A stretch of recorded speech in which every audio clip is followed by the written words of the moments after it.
I'm independent, I pay all my bills, and I take myself on trips. I don't need anybody to do anything for me because I do everything and I provide everything that I need. Does that sound familiar? Yeah, I know it does because that once was me too. But let me be real with you. Just because you can do everything by yourself does not mean that you should do everything by yourself. And if you think independence means that you gotta walk around looking hard, unapproachable, and half exhausted, that is not independence. That is you living in survival mode.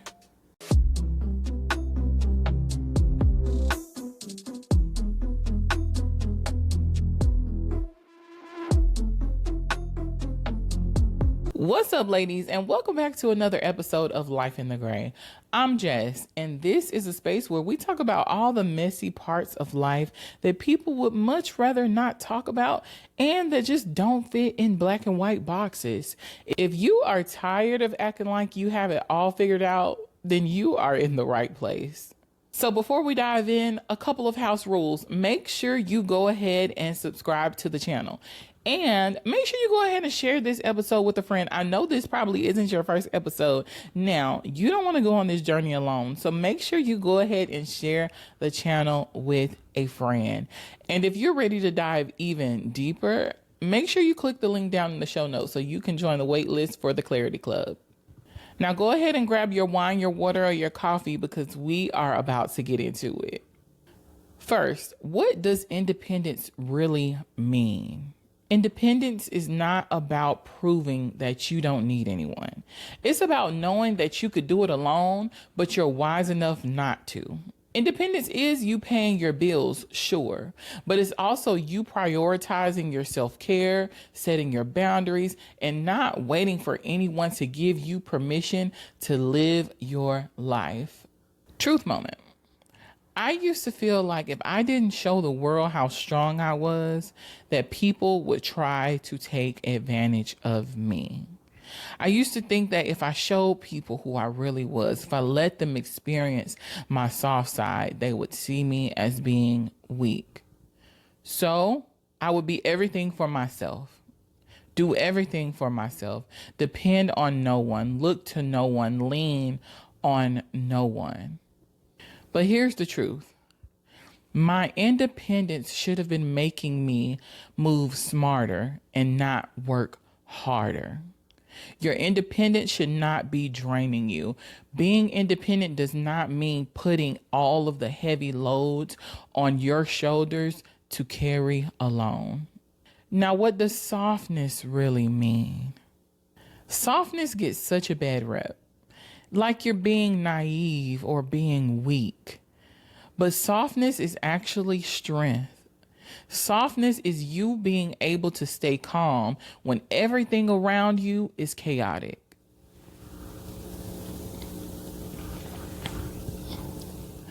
Softness is you choosing peace when you could choose to be petty. Softness is letting yourself feel things.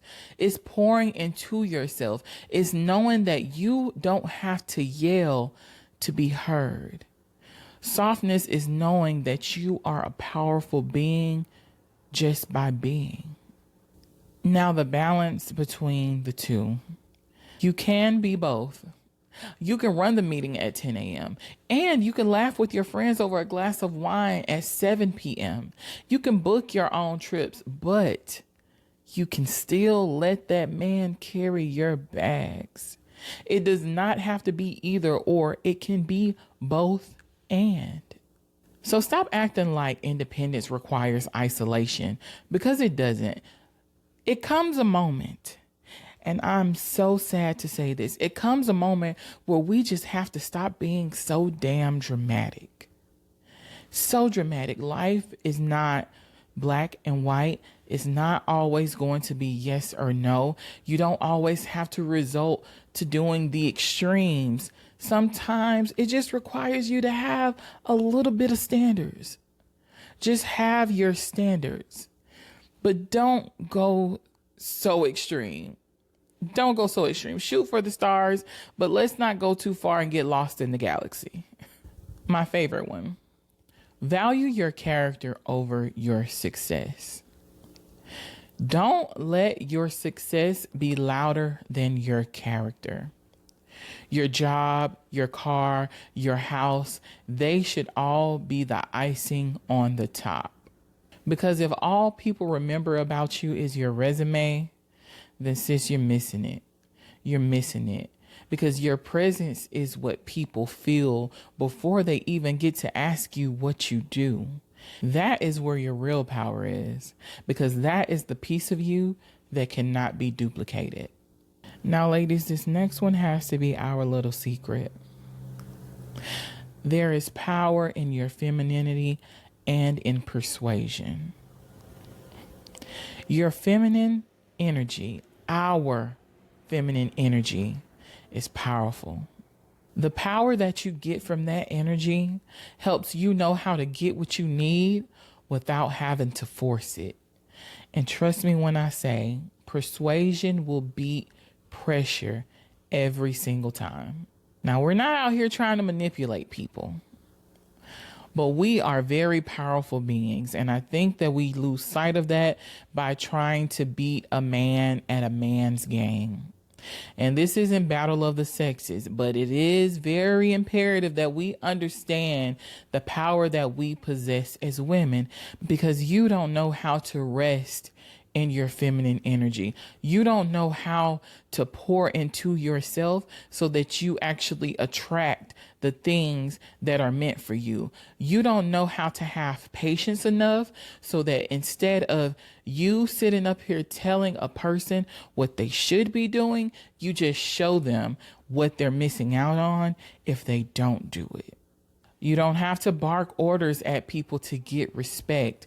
You can stay soft, you can stay graceful, and still get what you want. And sometimes you'll get even more. The next key factor to maintaining your balance between independence and softness is avoiding unnecessary stress, protecting your energy at all costs. Not every battle deserves your attention. You have to learn to walk away from things. Better yet, you need to learn how to be silent in some moments, because not everything deserves a verbal response. There is power in our silence, because sometimes just a simple response can drain the life out of you. And I want you to know that stress can and will harden you if you let it. Next, it is so important for you to have confidence. But I need for you to exude that confidence without you trying to dim the light of others. Now, don't get it twisted. I never want you to feel like you have to dumb yourself down to make somebody feel comfortable. But I also don't want you to use your shine to make people feel small. You can be confident and kind at the same time. And the last piece of the puzzle of maintaining your independence and your softness all at the same time is just to damn smile. Smile. Let's be real. Resting bitch face, it may protect you in some ways, but it also blocks people who actually want to love you, who actually want to help you, or even just want to connect with you. Smile. That smile can take you a long way. I don't care if you have to fake the smile. Majority of the time, we're out here faking shit out here in the world anyways. So if you have to fake a smile just to help you get through a moment, then you do that. Because guess what? You'll fake that smile so much that it will actually be a genuine smile. I need for us to be approachable. I need for us to know that our presence matter. How we present ourselves to the world matters. The way that you walk into a room really sets the tone before you even get a chance to open your mouth. I can't tell you how many times I've gotten complimented on my smile while I was having a shitty day. Now, that just may be the drama queen within me. I love the antics. It doesn't bother me one way or another. But I am telling you, force the smile. Force the smile. And before we get out of here, this is just my advice. Independence without softness will harden you. Softness without independence will weaken you. But when you hold both, you become an unstoppable force. So remember, don't let your resume be the only thing people know about you. Let them feel your energy. Let them feel your presence. Let them sense your softness, because that is what's going to leave a mark. All right, ladies, that is all I have for you today. And I want to thank you so much for sitting through this episode with me. If this resonated with you in any kind of way, please make sure you share it with another sis, because we are all trying to be better. We're all trying to grow together. And listen, each one teach one. Don't hold all the tea and all the resources for yourself. And if you have not already, please make sure you subscribe to the page. And if you're ready to take this a step further, make sure you go ahead and click the link down in the show notes so that you can join the wait list for the Clarity Club. Until next time, stay strong, stay soft, and stay true to you.